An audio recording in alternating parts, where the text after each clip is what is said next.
हमारे यहां अक्सर टेलीविजन पे बहुत सारे जोकर आते हैं जिनका यह पता नहीं है कि ये कहां पढ़े थे, कहां लिखे थे।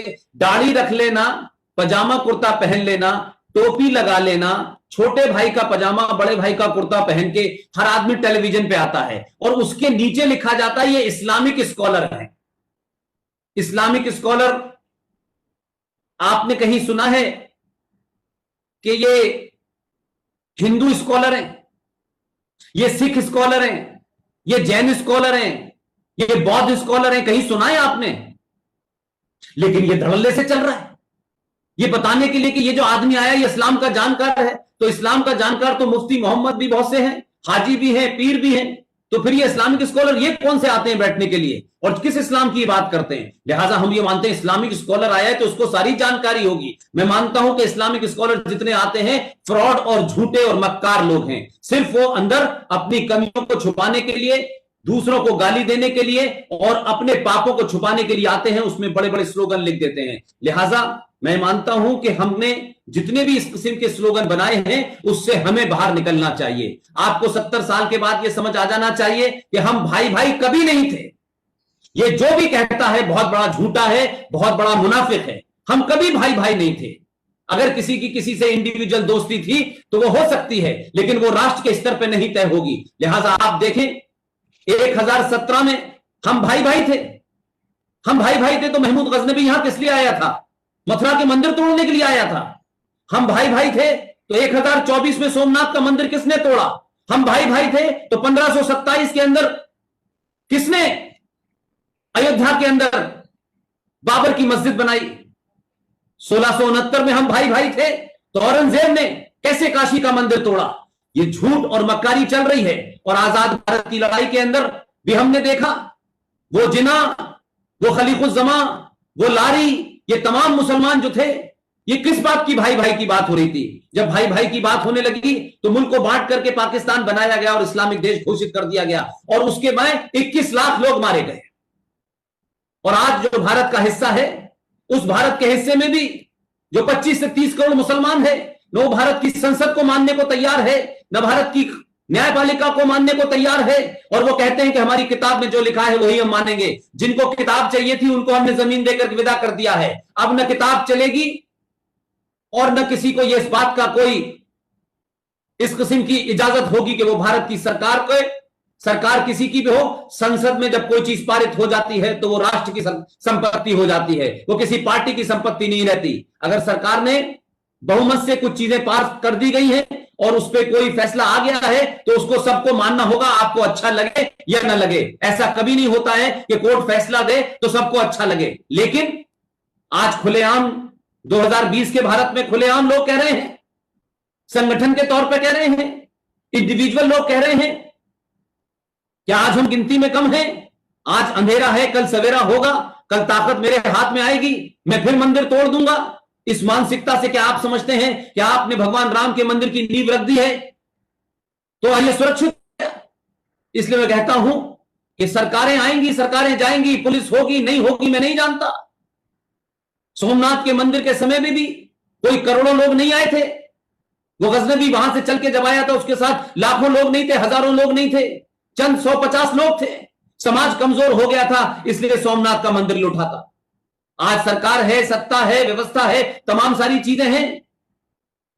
हम इंश्योर कितना भी कर लें लेकिन यह तय नहीं है कि अगले 100 साल तक कौन रहेगा। लेकिन मैं कहता हूं कि सरकार किसी की भी आ जाए, कितना भी भारत का सनातन विरोधी आदमी सत्ता में आ जाए, लेकिन अगर समाज में जागृति आ गई और 100 करोड़ सनातनी इस बात के लिए तैयार हो गए कि हमारी किसी आस्थाओं को किसी ने भी छुआ, चाहे वो सत्ता में बैठने वाला आदमी भी छुएगा, तो उसको सत्ता से के बैठने वाले लोगों को समाज के अंदर समाज का खौफ होना चाहिए, डर होना चाहिए। तब हम इन मंदिरों को बचा पाएंगे। आज मंदिरों की बात हो रही है, एक मंदिर नहीं 30,000 मंदिर है। मथुरा का भी मंदिर है। अशोक भाई से अक्सर मैं इस बात की चर्चा करता हूं कि ये जो मथुरा का मंदिर है और काशी का मंदिर है ये तो जग जाहिर है, सबको मालूम है। लेकिन क्या हम हर मंदिर के लिए 150-150 साल तक कानून की लड़ाई लड़ते रहेंगे? सवाल यह है कि समाज के अंदर आई हुई कमजोरियों को दूर करना पड़ेगा और समाज को अपने छोटे बड़े ऊंच नीच अपर कास्ट, लोअर कास्ट, इन चीजों से अलग होना पड़ेगा और अपने अंदर की बीमारियों को दूर करना पड़ेगा। और समाज में जो हमसे चंद अलग हो गए हैं, कोई नाराजगी के कारण हुआ है, किसी कृत्य के कारण हुआ है, ये मेरी और आपकी और सबकी जिम्मेदारी है कि अगर हमारे पूर्वजों से कोई भूल हुई है, पहले तो मुझे आज तक कोई साक्ष्य ऐसा मिलता नहीं है कि कोई ऐसी भूल हुई है, लेकिन अगर किसी के दिल में ये झूठ बैठा भी दिया गया है कि हमारे पूर्वजों ने आपके साथ अन्याय किया है, तो हमारी पहली जिम्मेदारी होनी चाहिए कि जो ईद पे हम 4-4 बार रफीक साहब से गले मिलके सेवैयां खाने जाते हैं, जिन्होंने देश को खंडित किया, मंदिरों को खंडित किया, यहां की आस्थाओं को खंडित किया, यहां को लूटा, यहां की महिलाओं के साथ बलात्कार किए, हम उनसे 4 बार गले मिलने के बाद भी बड़े खुश होते हैं और सेवैयां खाने चले जाते हैं। लेकिन हमारे बीच में से निकला हुआ हमारा भाई, हजारों अत्याचार कराची में हुए, हजारों लाखों का अत्याचार उनके ऊपर जम्मू कश्मीर में हुए, हजारों अत्याचार इस देश के अलग अलग कोनों में उनके साथ लोग कर रहे हैं, लेकिन उन्होंने जम्मू कश्मीर जहां मुसलमानों की मेजॉरिटी है, 1957 में 200 गए हुए वाल्मीकियों ने तमाम अत्याचारों के बाद भी, इस आधुनिक युग के अंदर भी उनके हाथ में मोबाइल था और उनके बच्चे डलिया में शेख साहब की जिंदगी लेकर के बाहर तक जाते थे, तब भी उन्होंने इस्लाम को कबूल नहीं किया।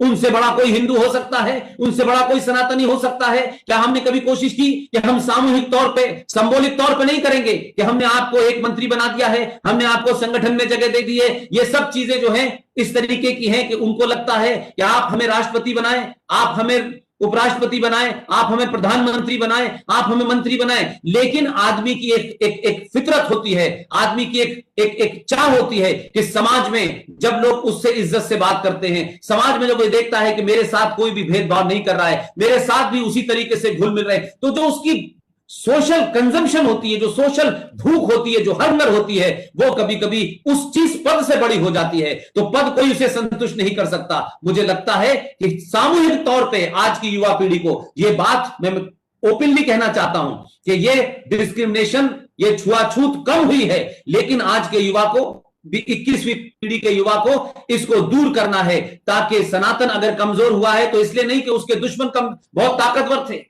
सनातन अगर कमजोर हुआ है तो अपने कारणों से हुआ है, और आज भी सनातन को आजाद भारत में 100 करोड़ सनातनी होने के बावजूद भी आपको लव जिहाद बर्दाश्त करना पड़ रहा है, लैंड जिहाद बर्दाश्त करना पड़ रहा है, आपको आतंकवाद बर्दाश्त करना पड़ रहा है, आप खुलेआम, आपको चुनौती देने वाले लोग हो रहे हैं और आपको खुलेआम मारा जा रहा है। तो इसका मतलब है कि हमें अपने अंदर झांकना चाहिए और सच्चाई से झांकना चाहिए। इसलिए मैंने कहा कि सत्ताओं पे जब निर्भरता जिस दिन आपकी कम हो जाएगी, सत्ताओं को यह लगने लगेगा कि हम सत्ता पे जिनकी बदौलत बैठे हैं, अगर हमने उनका ध्यान नहीं रखा, वो पहले आते हैं क्योंकि उनके साथ हजारों साल से अत्याचार हुआ है। और जब सरकारों को यह डर लगने लगेगा तो माफ कीजिएगा, आपकी कोई भी जायज मांग, आपका कोई भी जो आपका स्थान है, जो आपको मिलना चाहिए था, उसको हर सरकार देने के लिए चलेगी। इसलिए अगर मैं ये कहूं कि भारत की राजनीतिक जो परिदृश्य है, राजनीतिक व्यवस्था है, मैं कहता हूं कि भारत की राजनीति में 2 बड़े बदलाव हुए 2014 से। मैं उस बदलाव को तीसरे चौथे स्टेज पे ले जाने की अपील आज के युवाओं से करता हूं। पहला बदलाव यह हुआ कि सबको लगता था 70 साल में कि कुछ भी हो जाए, हमें मुसलमानों की नाजायज मांगों को मानना है, और जब नाजायज मांगों को मानेंगे तभी हम सेकुलर कहलाएंगे। यह बीमारी ने इस देश में 28 सेकुलर पार्टियां बना रखी हैं, सब सेकुलर हैं, और सेकुलरिज्म का पहला और आखिरी सर्टिफिकेट यह है कि उसमें दंगाई, आतंकी, जिहादी नाम का मुसलमान उसमें एडजस्ट कर लो, ताकि ये लगे कि देखिए साहब, हमारे पास भी मुसलमान के नाम पे ये नमूना है, और वो रहेगा तब तक आप सेकुलर होंगे। दुनिया में बहुसंख्यक समाज कभी चीज का सर्टिफिकेट नहीं देता, हमेशा माइनॉरिटी को सर्टिफिकेट देना है। लेकिन ये देश है कि 100 करोड़ हिंदू सनातनी रोज इस बात का सर्टिफिकेट देते हैं कि देखिए हम सेकुलर हैं, देखिए हम सेकुलर हैं। और जो सेकुलरिज्म की परिभाषा जिनके कुरान में है, Quran is antithesis of secularism, वो किससे प्रमाण मांग रहे हैं? वो सनातनियों से मांग रहे हैं कि बताइए आप सेकुलर हैं कि नहीं, वो आपको सर्टिफिकेट दे रहे हैं। तो आपके अंदर जो कमजोरियां आई उसके चलते आज आपसे लोग लगातार पिछले 70 सालों से सेकुलरिज्म का सर्टिफिकेट मांग रहे थे, जबकि आपकी मिट्टी में, आपके मन मस्तिष्क के अंदर, आपके संस्कारों में, आपके सरोकारों में, आपकी आस्था में सेकुलरिज्म शब्द नाम की जरूरत ही नहीं है। भारत की मिट्टी के अंदर जो सेकुलरिज्म है वो दुनिया में कहीं नहीं मिलता। लेकिन एक झूठा सेकुलरिज्म लाया गया, फिर उसकी झूठी परिभाषा हिंदी में की गई कि सेकुलरिज्म का मतलब धर्मनिरपेक्ष होता है। धर्मनिरपेक्ष नहीं होता है। मैं ये बात बार बार इसलिए कहता हूं कि जब श्रीमती इंदिरा गांधी 1976 में जब देश के तमाम सारे नेता जेल में थे, रात के अंधेरे में जब उन्होंने भारत के प्रीएम्बल के अंदर सेकुलरिज्म और सोशलिज्म शब्द को जोड़ा, तब उन्होंने एक बहुत बड़े विद्वान जनाब एलएम सिंघवी साहब से कहा, जो इंग्लैंड के अंदर भारत के उच्चायुक्त थे, उनसे कहा कि आप इसका ट्रांसलेशन करें। एलएम सिंघवी साहब ने दुनिया की डिक्शनरी देखी और कहा कि धर्मनिरपेक्ष इसका ट्रांसलेशन नहीं हो सकता, सेकुलरिज्म का ट्रांसलेशन होगा पंथ निरपेक्ष। लेकिन इंदिरा गांधी नहीं मानी और उसके बाद एलएम सिंघवी साहब ने अपनी जेब से कलम निकाल के इंदिरा गांधी को दे दिया और कहा कि आपका जो दिल चाहे लिख लें। उन्होंने यहां तक कहा कि अगर देश धर्मनिरपेक्ष हो गया, सत्ता धर्मनिरपेक्ष हो गई तो अनार्की हो जाएगी, अराजकता हो जाएगी। राजा का क्या कर्तव्य है, राजा अपना कर्तव्य भूल जाएगा। प्रजा का क्या कर्तव्य है वो भूल जाएगा। फौज का क्या कर्तव्य है भूल जाएगा। लेकिन इंदिरा गांधी का एजेंडा कुछ और था। क्या मजबूरियां थी ये सब जानते हैं, वो सार्वजनिक करने की यहां आवश्यकता नहीं है, जिसके चलते सेकुलरिज्म का अर्थ धर्मनिरपेक्ष दिया गया। लेकिन मैं ये मानता हूं कि धीरे धीरे इन नैरेटिव से बाहर निकलने की कोशिश कीजिए और सनातनी को डर नहीं लगना चाहिए। मैं ये मानता हूं कि जो सनातनी है, जिसका विश्वास अपने सनातनी होने पर है, अगर वो सनातन को फॉलो करता है तो दुनिया की बड़ी से बड़ी ताकत उसके सामने खड़ी हो जाए, वो डर नहीं सकता। और जो डरता है वो सनातनी हो नहीं सकता। इसलिए आप इस बात की चिंता न करें कि आपके बारे में कौन क्या सोचता है। लोग आपको कट्टर कहने लगेंगे, लोग आपको अशेषुण कहने लगेंगे, इंटॉलरेंट कहने लगेंगे। ये दुनिया का नियम है। ये दुनिया का नियम है कि जो ताकतवर होता है उसके ऊपर जोक बनाए जाते हैं। जो ताकतवर होता है उसको रेडिक्यूल करने के लिए तरह तरह से उसके बारे में र्यूमर स्प्रेड की जाती है, मिस इंफॉर्मेशन स्प्रेड की जाती है। कमजोर के बारे में स्प्रेड नहीं करता है। लिहाजा मैं ये मानता हूं कि अगर आप अपने आप में शक्तिमान होंगे, अपने आप में अपने संस्कारों के प्रति, अपनी आस्थाओं के प्रति, अपने राष्ट्र के प्रति, अपने इतिहास के प्रति अगर आप में समझदारी पैदा हो